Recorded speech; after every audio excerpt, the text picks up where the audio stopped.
अस्सलाम वालेकुम। चैप्टर है introduction to trigonometry, class 10th, exercise 8.1, question number 3। If sine A is equal to 3/4, sine A का value यहाँ पर गिवन है 3/4, calculate cos A and tan A. तो यहाँ पर हमें निकालना है कॉस ए और टैन ए का वैल्यू।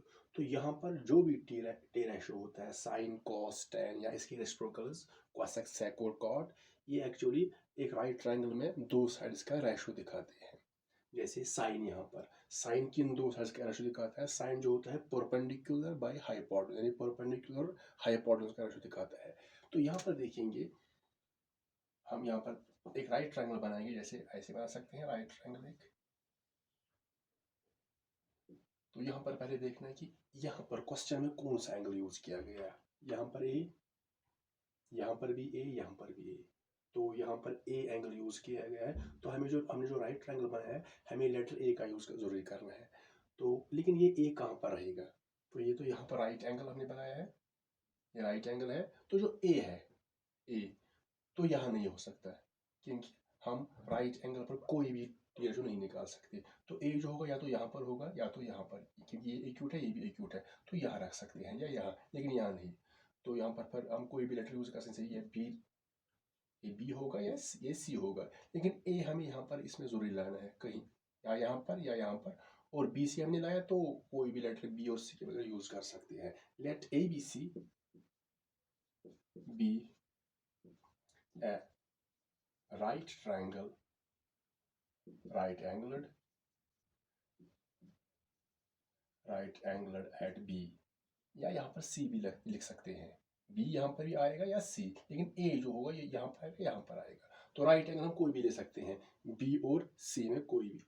तो यहाँ पर पहले देखेंगे जो गिवन यहाँ पर है साइन ए का वैल्यू। साइन ए का जो वैल्यू है वो है 3/4। दैट मीन्स आप देखेंगे ये 3 और 4 कौन से दो साइड्स हैं, यानी इन एक किन दो का रेशो है। साइन निकलता है perpendicular by hypotenuse, that means ये परपेंडिकुलर है और ये हाइपोटेन्यूज है, यानी जो रेशो है ये परपेंडिकुलर और हाइपोटेन्यूज का रेशो है। तो यहाँ पर साइन ए, तो यहाँ पर एंगल ए यूज किया गया है। तो पहले मार्क करेंगे, ए तो राइट एंगल है, तो ये तो बन जाएगा हाइपोटेन्यूज। अब पहले मार्क करेंगे परपेंडिकुलर और बेस को। तो डिपेंड करता है एंगल कौन सा यहाँ पर है। एंगल ए, तो यहाँ पर ए है, तो इसके साथ अपोजिट होगा, तो ये बनेगा परपेंडिकुलर और ये बनेगा बेस। तो पहले यही याद रखना कि जो भी एंगल यहाँ पर यूज किया है, इसी के हिसाब से हमें परपेंडिकुलर और बेस को मार्क करना पड़ेगा। लेकिन ये हाइपोटेन्यूज चेंज नहीं होगा, क्योंकि हाइपोटेन्यूज राइट एंगल के अपोजिट होता है। तो साइन ए का वैल्यू क्या आएगा? साइन किसके बराबर होता है? Perpendicular by hypotenuse, sine perpendicular by hypotenuse. और ये यहाँ पर गिवन है 3/4 के बराबर। अब यहाँ पर देखेंगे परपेंडिकुलर कौन सा साइड है, वो BC है अपॉन हाइपोटेन्यूज। हाइपोटेन्यूज यहाँ पर है AC, so BC by AC it is equal to 3/4। तो इस ट्राइंगल में इसके हिसाब से जो 3/4 है, ये इन दो साइड्स का रेशो है, यानी BC और AC का। तो जब रेशो को अलग करेंगे, जैसे यहाँ पर BC AC equal 3/4, so BC is 3 and AC is equal to 4। लेकिन यहाँ पर यूनिट नहीं दिया गया है, ये यूनिट के बगैर, क्योंकि रेशो है, यूनिट नहीं दिखा सकते। जब अलग करेंगे तो BC जो आएगा वो आएगा 3 के बराबर, और जो AC आएगा वो आएगा 4 के बराबर। तो हमने यहाँ पर जब हम रेशो को अलग करेंगे तो BC 3, लेकिन यहाँ पर यूनिट नहीं दिया गया है, क्योंकि हम ये नहीं कह सकते BC 3 है। तो यहाँ पर कहना पड़ेगा BC 3 क्या क्या है, मीटर और सेंटीमीटर, लेकिन यूनिट नहीं है। तो यहाँ पर हम कोई भी कॉन्स्टेंट यूज कर सकते हैं, के हम यूज कर सकते हैं यहाँ पर के। तो यहाँ पर भी के आएगा। तो यहाँ पर हमने के और के, दैट मीन्स जो यूनिट इसका होगा वही यूनिट इसका होगा, इसलिए हमने यहाँ पर के को यूज किया। तो यहाँ पर जो के है it is constant of proportionality. तो अब ये आ गया BC is equal to 3K और AC जो है वो 4K। अब यहाँ पर BC जो है ये है 3K, और यहाँ पर जो AC है ये वाला साइड वो है 4K। So perpendicular is 3 and hypotenuse 4। अब निकालेंगे AB by using Pythagoras theorem. तो हम यहाँ पर लिख सकते हैं इन, अब लिखेंगे in right triangle ABC, in right triangle ABC using, तो ऐसे भी लिख सकते हैं यूजिंग PGT यानी पाइथागोरस थ्योरम। तो वो क्या है? Hypotenuse square that is this AC square, it is equal to base plus perpendicular यानी AB स्क्वायर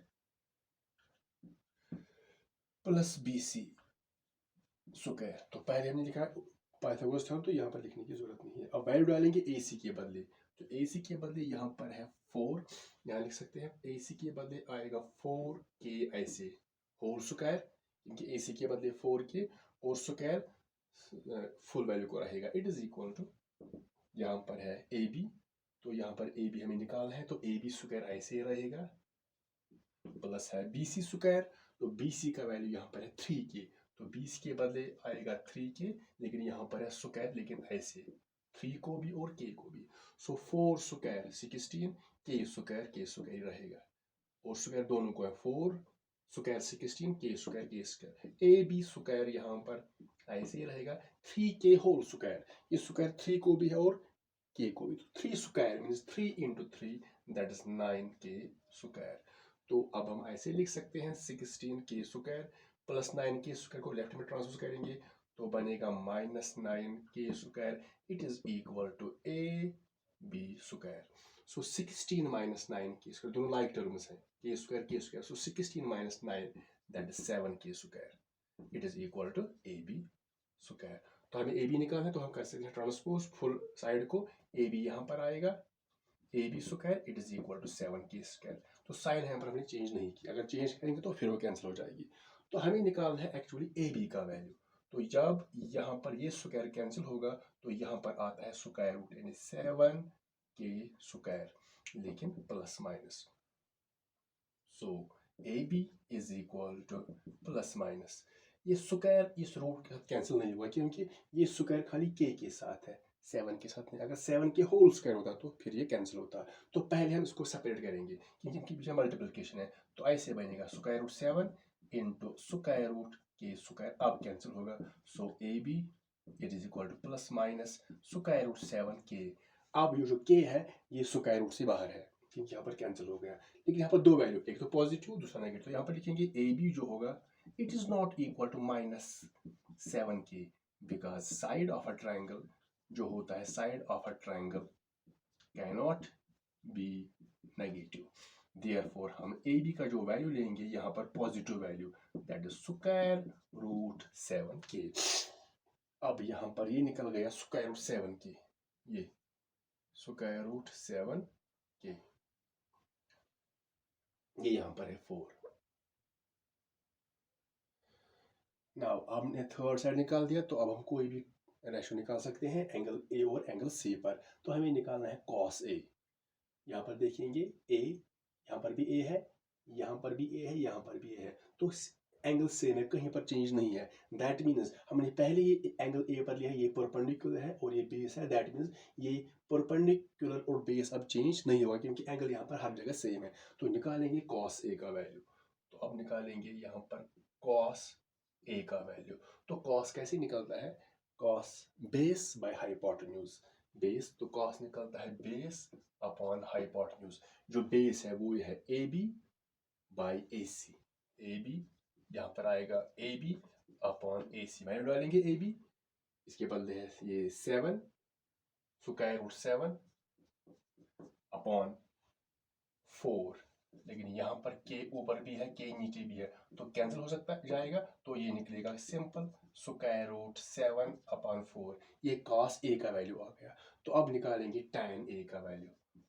तो tan कैसे निकलता है, perpendicular by base, that means tan A का वैल्यू, सो फॉर्मूला इसलिए वो है side opposite to A by side adjacent to A, that means opposite ये है A का, ये एडजेसेंट मीन्स परपेंडिकुलर बेस, या सिंपल लिखेंगे परपेंडिकुलर अपॉन में बेस। सो BC परपेंडिकुलर यहाँ पर है, ये BC अपॉन AB। जब वैल्यू डालेंगे BC वो है 3 बाई रूट 7, K और K लिख सकते हैं तो फिर वो कैंसिल हो जाएगा, तो लिखेंगे 3 बाई रूट 7, 3 अपॉन रूट 7। तो ये आ गया cos A का वैल्यू स्क्वायर रूट 7 बाई 4 और tan A का वैल्यू 3 बाई स्क्वायर रूट 7। तो ये हमें यहाँ पर खाली यही दो रेशोज निकालने थे, cos A और tan A।